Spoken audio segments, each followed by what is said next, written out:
on roofs and using, just realizing we don't have enough land in cities. So where can we grow food? And looked up, walking in London, thinking, wow, there's so much flat roof, so many flat roofs that we can grow food on. And I've kept that vision for a couple of years until I met Thornton, who owns Budgens downstairs, and shared that vision. And he said, look, I've got a roof and I'd love to try to grow some food. So that was a year and a half ago, the first conversation. Okay. And here we go, here we are.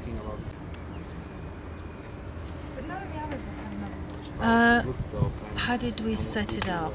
As cheaply as we could, so we used recycled boxes from Haringey. They were donated by Haringey. The compost is from our food waste and our garden waste that the Haringey Council made into compost, donated as well. Seeds from seed swaps. People were volunteers from the area, and we hired a crane for a day and lifted up the 10 tons of compost. All the boxes, all the fences, plants and people. That was last May, so it was exactly a year ago. Hi, I'm Andrew Thornton from Thornton's Budgens. We operate 2 franchise supermarkets in North London, Crouch End and Belsize Park. We are very much a community supermarket and believe that food should be sold as part of the centre and core of the community and not kind of by some sort of remote organisation. We have a very strong sustainability and green agenda. We very much believe that for a sustainable future you need to embrace both community and environmental issues. One of the projects that we're heavily involved in is Food from the Sky, where we are the only supermarket in the world to grow its own fruit and vegetables on the roof. It's an idea I had for a while, but didn't really do anything with. And then I met Azul-Thome, who is in our community in Crouch End, and she had this vision of food growing on roofs all over London. So when I took her up and showed her the roof space, it kind of was just like... What was it that I actually wanted then? I think we need to turn this. Yeah, it's difficult to say how much, but we can definitely grow more. It changes every week, particularly, mainly at the moment, leaves and herbs and edible flowers, peas. Yes, we had to. The first step was to check how strong our roof was. So we had a survey done, which cost us £250. Fortunately, our roof is very strong, so we don't, pretty much anything we would want to do is not going to threaten the load-bearing nature of the roof. So we were very fortunate in that respect. As we know, yes, there's been loads of roof gardens all over the world, but I don't know of any that actually have this connection and relationship with the supermarket below. So, we harvest every Friday, the food goes into the supermarket. Through the supermarket, the waste comes into our compost. There's a full cycle. Are you filming as well? So, as far as I know, this is unique. The other thing we have is we have equipment that blows the hot air out that comes from our refrigeration system, and that's one of the reasons why the roof is actually, we believe, about 5 degrees hotter than down on ground level, which meant we were actually growing salad leaves all the way through the winter and even harvesting rocket in the snow, which was quite something in January. I found out about it through Twitter. I just thought it was a great project to be involved in. So.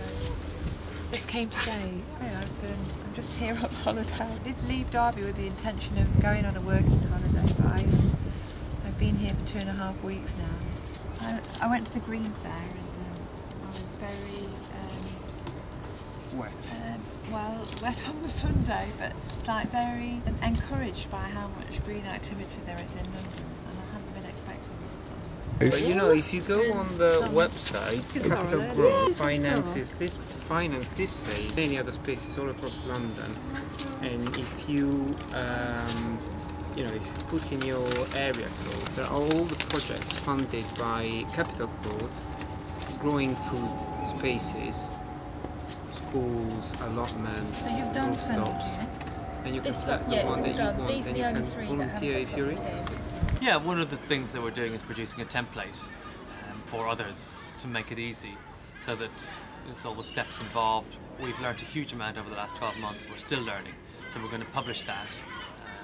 So a community could then take that, a group of people could get together, approach their local supermarket, and to make it really easy for the supermarket to say yes, because we have all the steps, all of the processes of. But it's about bringing the community and the supermarket together. That's the key to the whole piece. My name is Anna. I've been coming since about March of this year. I think I heard about it through networks of similar organisations, urban food growing, and then I looked on the internet and came for one of the volunteering sessions. I was very interested in urban food growing. I spent lots of time on farms and rural areas and worked in organic food and that side of things, so I was interested in the kind of urban aspect, and also just interested in spending time with people and discussing kind of the similar issues, really. My name is Federico and I come from Italy, and I just came here today to do some volunteer work and on this roof from Food from the Sky, and yeah, it's the first time I see it. It's a really beautiful place to be in. I heard about it through my girlfriend, who is also volunteering here. Yeah, we knew about the existence of this place and we really wanted to come and see it, especially because it's such a good project and such a good idea that it would be nice to develop it somewhere else as well. So we were thinking it would be nice to do something like this in Italy, the city where I live, which is Torino in the north. My name's Emma, and I came here because I heard Azul speaking at a conference in Westminster at Easter, which was Women on Fire.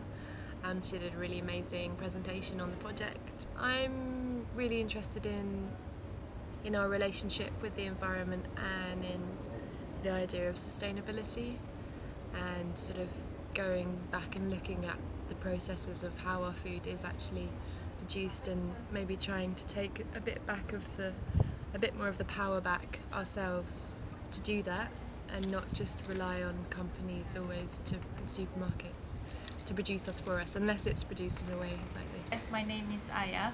I just joined the voluntary work for Food from the Sky since last week, and I would like to do insect inventory on the roof. I'm really interested in urban biodiversity. Yeah, our supermarkets, as a rule, have a pretty large carbon footprint. So, one of the things we are committed to doing is reducing our carbon footprint. So that means more local sourcing when we can. It means continuous driving down of energy costs. So we just put doors on all our chillers, so and that will reduce our energy costs by 20% and our carbon footprint by 20% this year. So it's a continuous process of reducing our carbon footprint, and by growing food locally on the roof. It's an 8-metre vertical food meters, not even food miles, by getting bread from the local baker across the street. So all those things are really important to us. We'd love Food from the Sky to happen on another supermarket.